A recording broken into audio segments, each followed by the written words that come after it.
Hello everyone, welcome back to the channel. तो again the sky supreme के new episode में आप सबका स्वागत है। अगर आप लोगों ने इसके प्रीवियस एपिसोड को नहीं देखा तो देख लेना, देख लिया है तो अच्छी बात है। तो फिर चलिए इसके न्यू एपिसोड को अब हम स्टार्ट करते हैं। तो एपिसोड के स्टार्टिंग में हम टैन्यू को देखते हैं जो कि आगे के फ्लोर में जाने लगता है, जहाँ पे जो बंदा होता है वो टैन्यू की तरफ देखते हुए कहने लगा था, ग्रैंडफादर को तुम्हारी बहुत ज्यादा जरूरत है अभी भी, तो मैं तुम्हें किल नहीं करूंगा, तो तुम्हें मेरे आगे चुपचाप सरेंडर कर लेना चाहिए, इसकी वजह से तुम्हें पेन भी नहीं होगा उतना। जिसे सुन के हम देखते हैं दूसरी तरफ टैन्यू कहने लगता है, यही कंडीशन मैं तुम्हारे लिए भी रखता हूँ, अगर तुम भी सरेंडर कर दो तो मैं तुम्हें जाने दूंगा। जिसको सुन के हम देखते हैं वो बंदा वहाँ पे गुस्सा हो गया था और वो वहाँ पे true demon god codex technique का यूज करने लगा था, जिसकी वजह से उसके डीमनिक ऑरा के अंदर से एक डीमनिक रूप अपीयर होता है। जिसको देखकर टैन्यू कहने लगा था, ये टेक्निक तो मैंने बहुत ही टाइम पहले बनाया था और मैंने इसे बाई जोंग योंग को दिया था। वहीं पे दूसरी तरफ हम टावर के बाहर के लोगों को देखते हैं जो कि सब लोग शॉक हो गए थे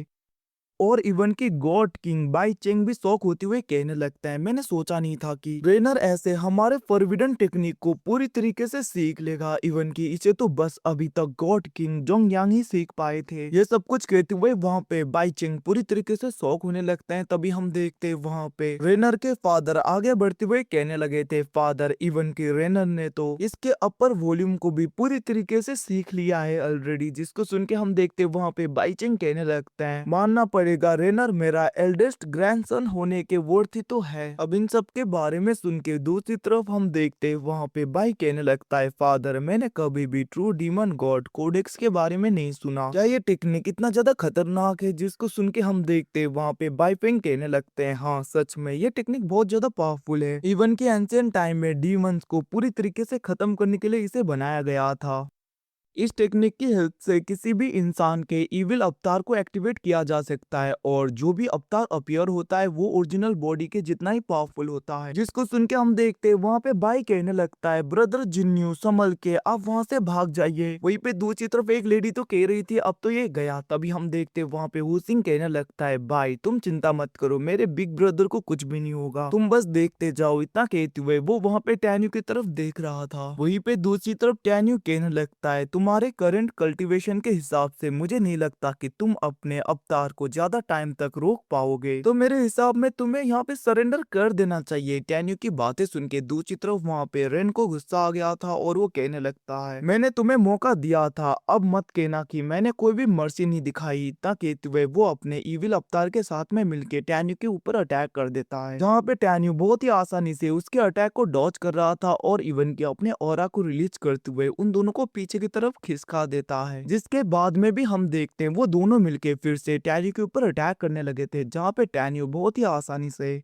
अपने सोर्स का यूज करते हुए उनके हर एक अटैक को रोक रहा था। बट हम देखते हैं वो दोनों ऊपर जाते हुए टैन्यू के ऊपर अटैक कर देते हैं, जिसकी वजह से टैन्यू पीछे की तरफ गिर जाता है। जिसके बाद में वो सोचने लगा था इवन कि इसने तो ट्रू डीमन गॉड कोडेक्स के टेक्निक को पूरी तरीके से मास्टर भी नहीं किया है, फिर भी इसकी पोटेंशियल इतनी ज्यादा है, इसने इस कमबैक पावर को इतने हद तक ट्रेनिंग कर लिया, मानना पड़ेगा। ये सब कुछ वहाँ पे टैन्यू सोच रहा था। जिसको देखकर दूसरी तरफ हम देखते वहाँ पे रेन कहने लगता है, आखिरकार तुम क्या सोच रहे हो? जिसके रिप्लाई में टैन्यू कहने लगा था, मानना पड़ेगा बट मुझे नहीं लगता कि इन ट्रिक की हेल्प से तुम मुझे हरा पाओगे। इतना कहते हुए वो वहाँ पे डीमन स्लेइंग 9 सोर्ड टेक्निक का यूज करते हुए अटैक कर देता है, जिसको वो दोनों बहुत ही मुश्किल से रोक पा रहे थे। जिसे देखकर वहाँ पे रेनर सोचने लगा था, अब मैं सोचूं कि आखिरकार तुमने मेरे कजन यिंग को कैसे हराया था। और अब मैं समझा कि आखिरकार ग्रैंडपा भी तुम्हें इतना ज्यादा एडमायर क्यों करते हैं, क्योंकि तुम बहुत ही ज्यादा एक्स्ट्रा ऑर्डिनरी हो, बट तुम आज यहाँ पे टिक नहीं पाओगे। इतना कहते हुए हम देखते हैं वो वहाँ पे अपने सोल एनर्जी को जला रहा था। जिसको देखकर टैन्यू कहने लगा था, ऐसा लग रहा है कि तुम्हारे पास में ज्यादा वक्त नहीं, इसलिए तुम अपने डिवाइन सोल को पूरी तरीके से बर्न कर रहे हो।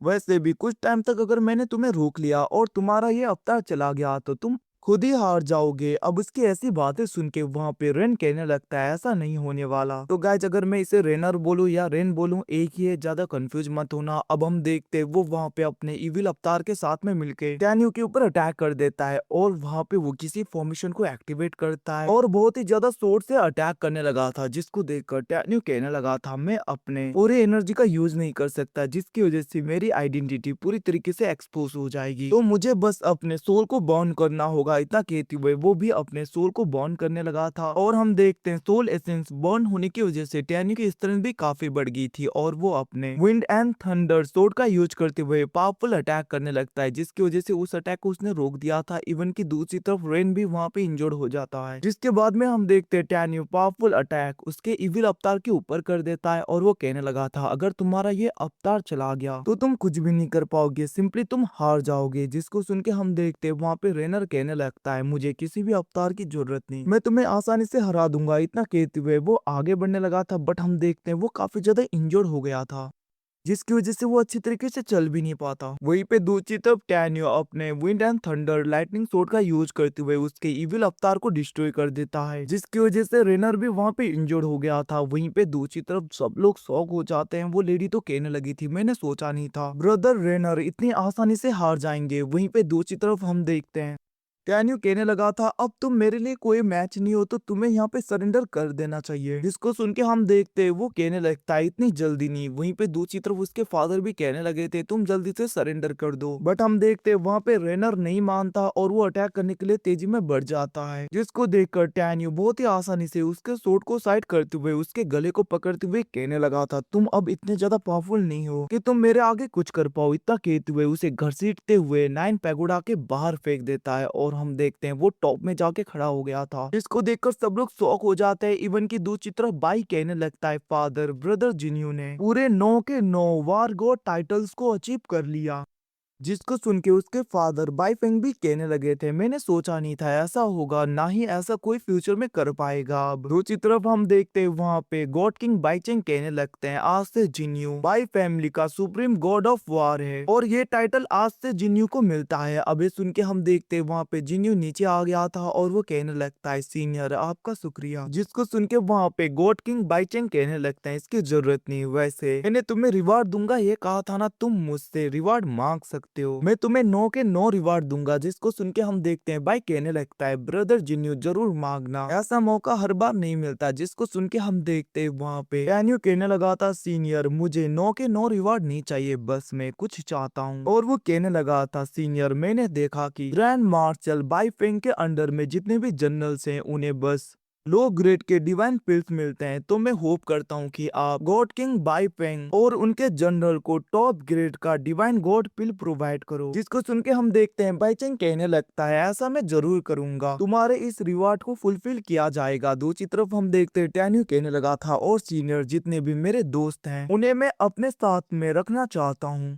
बिना किसी प्रॉब्लम के, बट मैं आपको प्रॉमिस करता हूँ कि जब डीमंस अटैक करेंगे तब मेरे दोस्त भी फाइट करने में हेल्प करेंगे। जिसको सुन के हम देखते हैं वहाँ पे गॉड किंग बाईचेन कहने लगते हैं जरूर ये भी तुम्हें ग्रांटेड है। जिसे सुनने के बाद में टैन्यू कहने लगता है सीनियर और मैंने 9 स्टार डिवाइन टावर के बारे में सुना था, तो मैं चाहता हूँ कि आप हमें भी परमिशन दो जिसकी वजह से मैं और मेरे दोस्त वहाँ पे कल्टिवेट कर पाए। जिसको सुन के हम देखते हैं वहाँ पे गॉड किंग कहने लगता है ठीक है तुम लोग वहाँ पे जा सकते हो। जिसको सुन के हम देखते हैं टैन्यू कहने लगता है लास्टली मुझे गॉड किंग मुझे कुछ डिवाइन पूल्स चाहिए और बहुत ही ज्यादा अमाउंट में आइस एट्रीब्यूट और फायर एट्रीब्यूट के एलिमेंटल सीड चाहिए। जिसको सुन के वहाँ पे गॉड किंग कहने लगते हैं तुम्हें जो कुछ भी चाहिए सब कुछ तुम्हें मिलेगा और तुम डायरेक्टली मुझसे बात कर सकते हो, आज से तुम मेरे डिवाइन आर्मी के एक मेंबर हो। और हम देखते हैं वो पीछे मुड़ते हुए कहने लगे थे आज से अगर कोई भी यहाँ पे जिन्यू से पंगे लेगा तो उसे बहुत ही ज्यादा खतरनाक सजा मिलेगी। और गाइस इतना कहती है एपिसोड यहीं पे खत्म। Thanks for watching, bye bye, see you again, मिलते हैं अगले एपिसोड में, तब तक के लिए टेक केयर।